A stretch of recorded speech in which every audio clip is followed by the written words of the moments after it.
Yesterday, when I was scrolling through Netflix wanting to watch a film instead of working on my assessment, I stumbled across one of Netflix's new releases, The Lifeless, starring Sophia Carson. So I watched it, and oh boy. Like every other piece of trash Netflix seems to throw at us every month, it was yet another addition to the landfill fire of low effort media. From the eternal pit of Adam Sandler movies on Netflix to now Millie Bobby Brown being held by the Netflix goblins, and now Sophia Carson. Girl, what are you doing? Get your agent on the phone and run. And look, I get it. Girl, get your bag. This film is yet another example of Netflix releasing absolutely everything except what we actually want. The Society Season 2. Oh, my beloved, gone too soon, taken from us like a Shakespearean tragedy. I should get some sleep.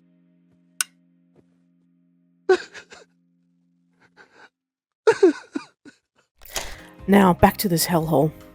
Why on earth was this film 2 hours long? Why? What happened to classic 90-minute rom-coms that don't test your will to live? Test me. So this movie starts with Sophia Carson as Alex, who works at her mum's beauty company. She's got 2 brothers, both married, one with 2 children. But honestly, the family biology in this movie feels fake, like it was written by someone who's never had or met a family. She rolls up to her sister-in-law's baby shower, which of course is being held at her mother's house, with her boyfriend Finn, who she clearly doesn't like. Finn is like every and all rich kid who one day wakes up and is like, you know what? I'm going to create a video game. Like my girl, why? Just be single. It wouldn't change a damn thing plot-wise. If anything, it might have helped the plot, maybe, not really. Her mother, Elizabeth, who she's super close with, asks her why she quit teaching, because she was such a good teacher. We never get the real story, by the way, just that she was unfairly fired. Okay, book another job, babe. But no shade, finding work right now in this climate is just ridiculous, so we'll give her that one, guys. Still, the way they glossed over it, and everyone is like to Alex, you're such a great teacher. You love teaching, where bitch. In this 2 hour long movie, we see maybe one attempt of being a teacher. That's it. That's it. No, really, that's all we see. At the baby shower, Elizabeth tells Alex that her cancer's back. And I want you all to experience this with me.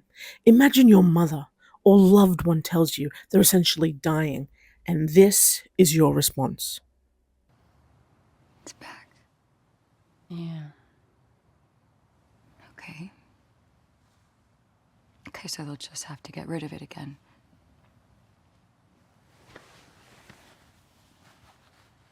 No. Now, I understand we handle grief and life or death situations differently, and maybe this is an appropriate response.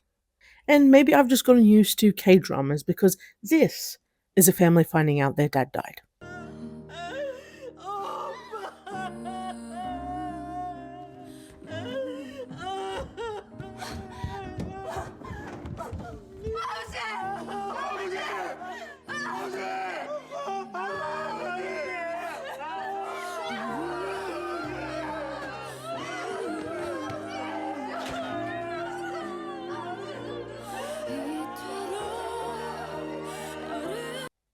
Yeah, but hey, this is fine.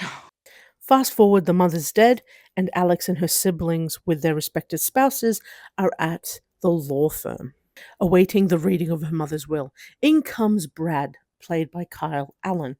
I, however, will be calling him White Bread, because there is nothing going on for this man, and I hate him. Why white bread? Well, you know when you put white bread in a toaster and it becomes toast, and you're like, wow, this is layered, this is tasty. Brad will never be toast. All the kids are like, who the hell are you? Where is old man Sullivan? White bread's like, your mom wanted someone harder to look at before she died. Now, white bread reads the will, and oh no, plot convenience, Alex gets nothing. Or does she? Whitebread tells Alex there is a separate will for her. Alex basically has to complete this life list she made when she was a teen, which her mum found when going through old boxes. When she completes the list, she'll get her inheritance. Whitebread gives Alex a CD, to which Alex is like, what do I do with this? Who owns a CD player these days? Yeah. It's in the closet next to the VCR and the butter churn. Oh, how funny, old people jokes. Skip, skip, skip. Alex breaks up with her boyfriend because he was just placed in the film to be broken up with. I know, but I think you should try having fun again because fun is so. So fun? Yeah. She moves back into her mother's house and plays a CD. From the grave, her mother appears as she had taped herself, talking about how Alex needs to live a little and that she is such a great teacher. Isn't she, guys? So Alex agrees to do her life list, but she doesn't know how she will make peace with her father. Since her parents' divorce, she has always felt othered by him. Now, do we know this? No, it's just implied. While Alex completes the list, she needs to be overseen by Whitebread, and throughout this list, they become friends. Very dry friends. The first thing Alex does on her list is a stand-up comedy special for Netflix. 2 jokes and she's done. And he'd say, Blow me. "What is wrong with you, bro? This is Jackson, everyone."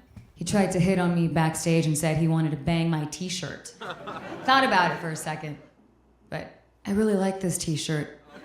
And honestly, micro penises are so Gen X. When she completes a task on the list, Whitebread then gives her a new CD where Ghost Elizabeth talks more to her and says how she's such a good teacher. Did I mention she's a great teacher, You were guys? such a fearless kid. What do you think happened to that? I don't know what happened. Whitebread tells her that he volunteers at a women's shelter and they have classes for children there and he can hook her up with a job. Sweet, she has a job now. Also on her list is to finish Moby Dick and play the piano, amongst other stuff, like getting a tattoo. On her way to work, she makes eyes with Garrett, a British person. I know what you're thinking. What's a girl like me doing with a book like this? You're already doing better than me. I only got to the first chapter. Same. In high school and then in college, too. Just fucking kill me. Just fucking kill me. At work, she gets told to memorize the files of the children that's going to be in her class because they've been through a lot. She stuffs it up in like the first 5 minutes. Like, girl, get your shit together. In the meantime, I will take a deeper dive into your beautiful art. Hey, give that back. Absolutely, the second you're done. Oh, ow! Ezra, what do you think you're doing? Taking action. And gets sent to the counselor. I think he's a counselor. I don't know what he does. But plot twist, it's Garrett, and he's a doctor, not the medical kind. And there are sparks, or like little candle fires. That night, she has dinner with her dad and hopefully fix their relationship. And we find out that her dad isn't her biological father, and that her mum cheated on him with a different man. Crystal, but I promise you, Alice, she was not perfect and she was not a saint. Oh, really? What did she do that was so terrible? Oh, she let the dog eat your Eddie Bauer slippers? It's not Didn't pay her library fines? Oh, she cheated on her taxes. No, wait, cheated on you.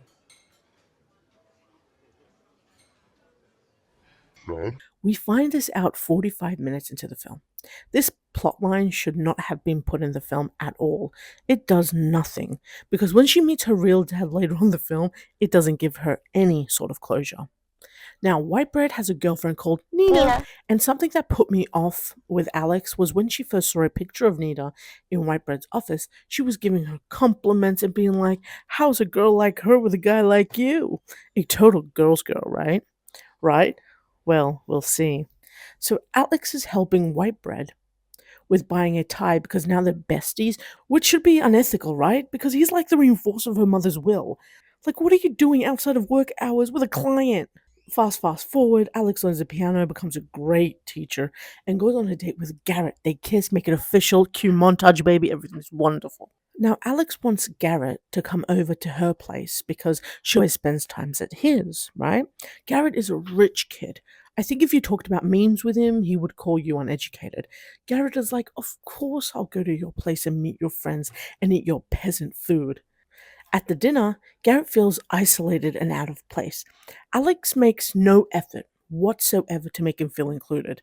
Sorry, what's the point of this? I didn't really get it. Oh, it's like the thing that I'll explain to you later. Okay, you guys.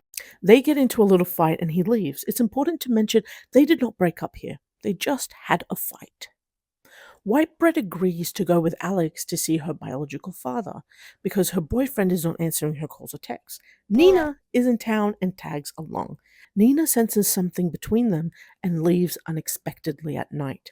Whitebread doesn't tell Alex the real reason, just that she had a work thing. She sees her dad, the conversation goes well, and they agree to meet at the hotel restaurant the next day for breakfast.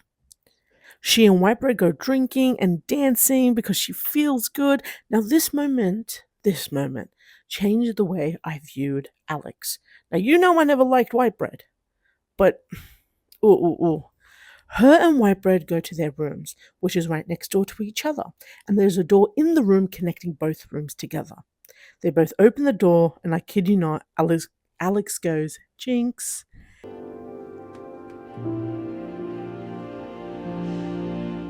Jinx. They kiss and have sex. Yep, they both cheat on their partners just like that, without stopping or realizing what they're doing is immoral. Not just on a personal level, but like on the level that he works for her, like he's her lawyer. The next day, her dad's a no-show. I guess that's what you get. They drive back to her place, and she sees her boyfriend coming out of a taxi and walking towards her building. To apologize, I guess. Whitebread kisses her again, and Alex says that what they did was a mistake. Girl, be for real. It was a mistake. You have this amazing girlfriend. She then says that Nina is a good person. Whitebread tells her they broke up because of her. Nina didn't go back because of work. We got in a fight and broke up. What was the fight about? You. Alex gets angry and leave. I'm like, babe, you are not on any moral ground to be angry right now. Boo, you whore. Literally. Garrett is on the floor waiting for her, and he pours his heart out to her, telling her how much he misses her, how much he misses her smile, and that he is sorry. I love you. And Alex is like, "You didn't ask me about my dad." I hate this woman. She then breaks up with him without telling him that she cheated, by the way.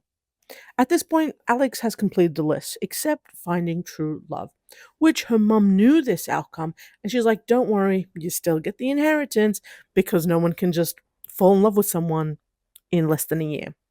Which ends up being the house. That's right, Alex gets the house. Alex then realizes that she loves Whitebread. She goes to confess, they kiss, and live happily ever after. Shit, I hate this movie. I don't like Alex. She comes off as a pick-me. Maybe just a little, I don't know. There's no chemistry between her and Whitebread. I would rather watch paint dry. And them cheating on their partners was just wrong.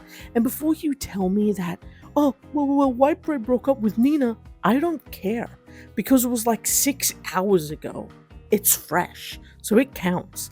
They are shitty people, and you know what? They deserve each other. Bullshit each other instead.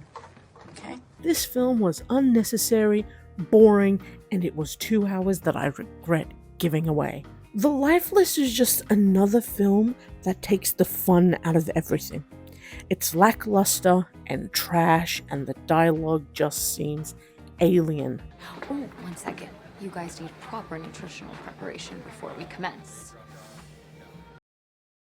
Huh? There was nothing I really liked about it, and I like Sophia Carson, but I feel the role she's been getting over the years has been for like children, and only now is she getting roles for her age. But I feel she hasn't shaken off that Disney energy, if you know what I mean. Anyway, that was my Dululu review of The Lifeless, which is based on a book by Laurie Nelson, which unlike the film, people love. Alright, that's it for me. Lulu out. Bye!